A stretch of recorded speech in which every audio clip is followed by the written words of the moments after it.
श्री शिवाय नमस्तुभ्यम। हर हर महादेव। इस चैनल पर हम आपको गुरुजी पंडित प्रदीप मिश्रा जी के द्वारा बताए गए उपाय आसान भाषा में समझाने का प्रयास करते हैं। गुरुजी पंडित प्रदीप मिश्रा जी की जो अगली शिव महापुराण कथा है, जिसका सभी को इंतजार है, वो 20 सितंबर से धमतरी कांटा छत्तीसगढ़ में होगी। और उस कथा के पहले गुरुजी के द्वारा 12 सितंबर से 18 सितंबर तक सीहोर के अग्रवाल धर्मशाला में कथा वाची जा रही है, जो ना ही पंडाल में हो रही है और ना ही टीवी और यूट्यूब पर देखी जा सकती है। ऐसे में इन दिनों में हम आपको गुरुजी की किसी एक शिव महापुराण के 7 दिनों में बताए गए सभी उपायों की जानकारी एक वीडियो के माध्यम से देने का प्रयास कर रहे हैं। वीडियो उपयोगी है क्योंकि इस वीडियो में हम आपको मध्य प्रदेश के धार जिले के वदनावर के पास कोटेश्वर में गुरुजी पंडित प्रदीप मिश्रा जी के द्वारा वाची गई पंचपुष्प शिव महापुराण कथा में, जो कि 5 दिवसीय शिव महापुराण कथा थे, उस कथा में गुरुजी ने जो विशेष उपाय बताए थे, उन उपायों को हम आपको इसी वीडियो के साथ साझा कर रहे हैं।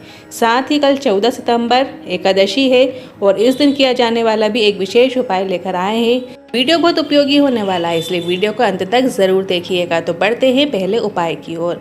गुरुजी ने बताया, माता पार्वती जी कनेर के पुष्प को उठाकर शंकर भगवान के कानों में लगा दिया और ऐसा देखकर सभी देवी देवताओं को बड़ा अच्छा लगा और देवता बोले, ये पुष्प हमें भी प्रिय है। तो महादेव ने कहा कि कनेर का पुष्प सभी देवताओं को प्रसन्न करने के लिए अर्पित किया जाएगा। और जहाँ पति पत्नी के संबंध खराब हो जाते हैं, विवाह हो जाता है, बात अदालत तक पहुंच जाती है, तलाक तक पहुंच जाती है, परिवार वालों पर दहेज का केस चालू हो जाता है, कोई भी कार्यवाही चालू हो जाती है, तो पति पत्नी में वापस प्रेम को बढ़ाने के लिए आपको कनेर के पुष्प की माला बनानी है।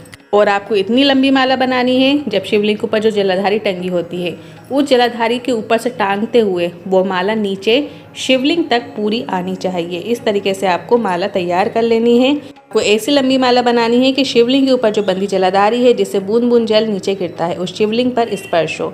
इस प्रकार से जो पति या पत्नी कनेर के पुष्प की माला प्रत्येक माह की मासिक शिवरात्रि में दोष काल में चढ़ा देता है, ऐसे पति पत्नी के जीवन में प्रेम बढ़ने लगता है और जितने भी केस चल रहे हों सब बंद हो जाते हैं।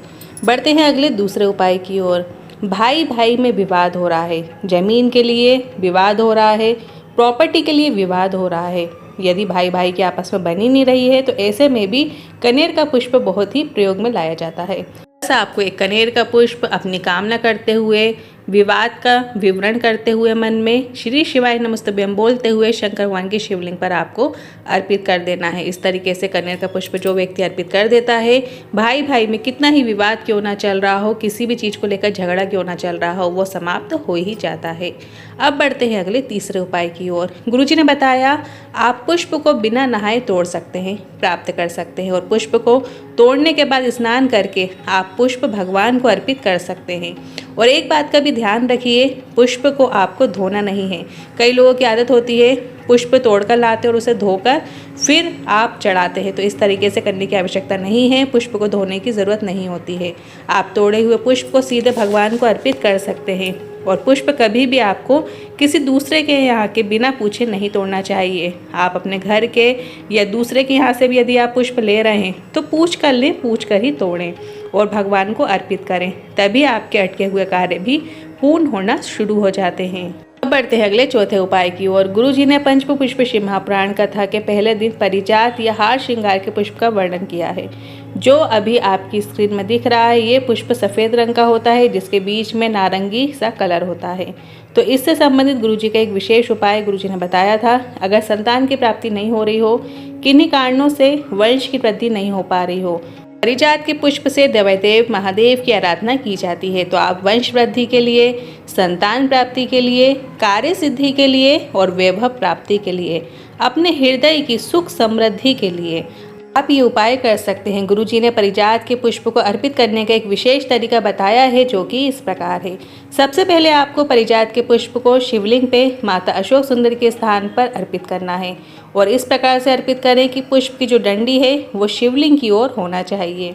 इसके बाद माता अशोक सुंदरी के स्थान से परिजात के पुष्प को उठाकर आपको माता पार्वती के हस्त कमलों में अर्पित कर देना है। पर माता पार्वती के हस्त कमलों में अर्पित करते समय आपको इस बात का ध्यान रखना है कि पुष्प की डंडी का मुख आपकी ओर होना चाहिए, जहाँ से भी बैठकर आप पुष्प अर्पित कर रहे हैं। इसके बाद माता पार्वती के हस्त कमलों से उठाकर आपको पुष्प शिवलिंग के ऊपर चढ़ा देना है और इस समय पुष्प की डंडी शिवलिंग के साइड होना चाहिए और पुष्प का जो मुख है वो आपकी ओर होना चाहिए। और इसके बाद आपको परिजात के पुष्प का ही त्रिपुंड बनाना है। अब आपको त्रिपुंड कैसे तैयार करना है वो भी ध्यान से समझ लीजिए। पुष्प के जो बीच में आपकी जो नारंगी सा दिख रहा है, बस उसे आपको 20 से 25 पुष्प तोड़कर घर में रख लेना है। इसके बाद आपको उन पुष्पों को सुखा लेना है। सुखाने के बाद आपको उसको घिसकर चंदन तैयार कर लेना है। जो नारंगी भाग है उसको घिसकर आपको चंदन तैयार कर लेना है। धूप में रखने की ज़रूरत नहीं है। और जब आप ये उपाय करने जाएंगे उसके बाद आपको इसी पुष्प के चंदन से त्रिपुंड बना देना है और अपनी मनोकामना महादेव से बोल देना है। जिस लिए भी आप ये उपाय कर रहे हैं, चाहे वंश वृद्धि के लिए, संतान प्राप्ति के लिए, कार्य सिद्धि के लिए या वैभव प्राप्ति के लिए, अपने हृदय की सुख समृद्धि के लिए वो बोल दीजिए। बस इतना ही करना है। ये उपाय आप सोमवार की अष्टमी करेंगे तो काफ़ी अच्छी बात है, पर ज़रूरत पड़ने पर आप इस उपाय को सोमवार के दिन भी कर सकते हैं, प्रदोष के दिन भी कर सकते हैं। अब बढ़ते हैं अगले 5वें उपाय की ओर। परिजात के पुष्प का एक और विशेष उपाय गुरुजी ने बताया है। गुरुजी ने कहा है, प्रत्येक माह में पड़ने वाली इस शिवरात्रि में भी शिव को परिजात का पुष्प अर्पित कर दिया जाता है। अगर आप सिर्फ एक पुष्प भी परिजात का मासिक शिवरात्रि में अर्पित कर देते हैं तो इतना कर देने से महादेव आपका हाथ पकड़ लेते हैं और आपको कभी भी नीचे नहीं गिरने देते। जीवन में आप आगे ही बढ़ते चले जाते हैं। तो परिजात का पुष्प इतना अद्भुत है कि आप इस परिजात के पुष्प को ज़रूर अर्पित कर सकते हैं। अब बढ़ते हैं इस कथा की अगली जानकारी की ओर। 3 शिवालय ऐसे होते हैं जहाँ पर महादेव को अगर हम परिजात का पुष्प अर्पित कर देते हैं तो हमें मनवांछित फल की प्राप्ति होती है। पहला, माँ नर्मदा से निकला कंकड़ रूपी शंकर अर्थात नर्मदेश्वर शिवलिंग पर यदि आप परिजात का पुष्प अर्पित कर देते हैं तो आपको मनवांछित फल की प्राप्ति होती है। और दूसरा है एकांतेश्वर महादेव, जो एकांत में हो, जहाँ कोई नहीं जाता हो, वहाँ पर यदि आप इस पुष्प को अर्पित कर देते हैं आपको अदालत और कोर्ट केस में आपको सफलता प्राप्त होती ही है, ये निश्चितता है। और तीसरा है, जो मंदिर शिवालय नदी के तट पर हो, सरोवर के तट पर हो, कुंड के तट पर हो, बावड़ी के तट पर हो, कुएं के तट पर हो, इस प्रकार के शिवलिंग को बहुत सिद्ध करने की ज़रूरत नहीं होती है और ऐसी जगह पर भी परिजात के पुष्प को आप अर्पित कर सकते हैं और मनवांछित फल की प्राप्ति कर सकते हैं। अब बढ़ते हैं 11वीं में किए जाने वाले, एकादशी में किया जाने वाले एक विशेष उपाय की ओर। यदि आपके घर में धन की कमी है, व्यवसाय नौकरी में आपको उतना लाभ नहीं मिल पा रहा है, आपको नौकरी नहीं मिल पा रही है या आपका कोई कार्य अटका हुआ है, तो इस एकादशी पर मतलब 14 सितंबर के दिन आप इस विशेष उपाय को करके अधिक से अधिक लाभ प्राप्त कर सकते हैं।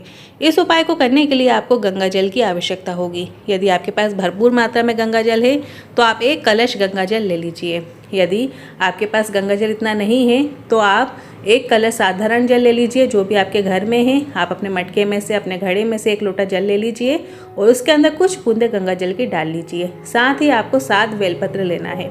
7 बेलपत्र आपको ऐसे लेना है जो कहीं से भी खंडित ना हो, पूर्ण हो। उन 7 बेलपत्र को आपको पीछे का जो डंठल होता है उसे तोड़ लेना है। इसके बाद उन 7 बेलपत्र को पत्ती वाला भाग आपको कलश के अंदर डाल देना है और शिव मंदिर पहुंच जाना है। सबसे पहले नंदी का जो उठा हुआ चरण होता है, उस उठे हुए चरण में आपको कलश का पूरा जल श्री शिवाय नमस्तुभ्यं बोलते हुए अर्पित कर देना है। बची हुई 7 बेलपत्र को आपको शिवलिंग के ऊपर अर्पित कर देना है। उन 7 बेलपत्र को आपको इस तरीके से अर्पित करना है कि जो डंडी का मुख है या तो वो आपके ठीक विपरीत दिशा की ओर होना चाहिए, या उन बेलपत्र को एक एक करके आपको इस तरीके से अर्पित करना है कि जो बेलपत्र की डंडी है वो जलाधारी की ओर करते हुए अर्पित करना है। इस तरीके से आप जब गंगा जल नंदी के चरणों में अर्पित करते हैं और 7 बेलपत्र शिवलिंग के ऊपर अर्पित करते हैं तो आपके घर में धन संपदा की कमी नहीं होती है और जिस कामना को लेकर आप इस उपाय को कर रहे हैं वो कामना निश्चित पूर्ण होती है। नौकरी व्यवसाय में आपको सफलता मिलती है, नौकरी की प्राप्ति होती है और घर में धन संपदा की कमी नहीं होती है। इस उपाय को आप कल 14 सितंबर एकादशी के दिन करके अधिक से अधिक लाभ प्राप्त कर सकते हैं। आज की इस वीडियो में इन उपायों से जुड़े यदि मन में कोई सवाल या क्वेश्चन है तो आप कमेंट के जरिए पूछ सकते हैं। वीडियो थोड़ा भी उपयोगी लगा हो तो वीडियो को लाइक करके कमेंट बॉक्स में हर हर महादेव ज़रूर टाइप कीजिएगा। श्री शिवाय नमस्तुभ्यम।